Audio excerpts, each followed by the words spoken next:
Ed ora lo sport, nuovo entusiasmo e anche qualche nuovo nome per il Volano Volley che si appresta a dare inizio alla sua seconda stagione in Serie B femminile. Nuovo anche il tecnico che sarà Luca Parlantini. Obiettivo migliorare l'8° posto dello scorso anno. Vernissage ufficiale sabato pomeriggio per il rinnovato Volano Volley che si accinge a cominciare la sua seconda avventura consecutiva nel campionato di Serie B1 femminile. Squadra e staff tecnico biancorossi si sono presentati a stampa, sponsor, tifosi e sportivi volanesi. Bogatec e compagnie proveranno a consolidarsi ulteriormente sul palcoscenico della terza serie nazionale per tentare di migliorare l'8° posto della scorsa stagione. Una rosa ambiziosa che può sognare i playoff grazie a tante importanti conferme di innesti interessanti come quelli di Perez, Galbero e Paoloni.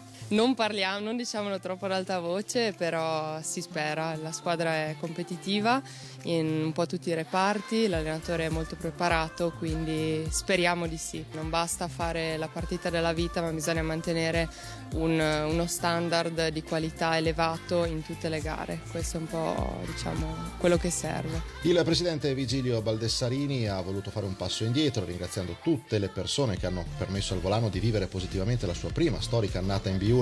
Il direttore sportivo Michele Boschi ha consegnato a coach Parlatini un roster variegato con una panchina più lunga e nuove alternative, soprattutto su palla alta. Una sola novità invece nello staff tecnico della Cercasì Volano, che ha deciso di affidare la panchina al bolognese Luca Parlatini, tecnico dal lungo curriculum e già conosciuto in Trentino per un'esperienza nell'Argentario. Al suo fianco il vice Mattia Guadagnini, il preparatore atletico Alessandro Gelmi, il fisioterapista Pietro Zandonai e lo scoutman Andrea Zeni. Secondo me sarà una stagione molto positiva visto l'impegno che stanno mettendo le ragazze, visto il gioco che stiamo costruendo. Non è ancora rodato al 100%, ma ogni partita che facciamo si vedono dei segnali incoraggianti e positivi per il gioco che stiamo mettendo in piedi e stiamo sviluppando. Un gioco molto veloce, con palle rapide sui giocatori esterni, tanto lavoro di seconde linee e riproposizione dei centrali, in modo tale da tenere impegnato sempre il muro avversario con tante uscite d'attacco. Per fare questo però serve grande attitudine e grande qualità nei primi tocchi, quindi fondamentali di ricezione e di difesa che poi portano alla costruzione di questo gioco.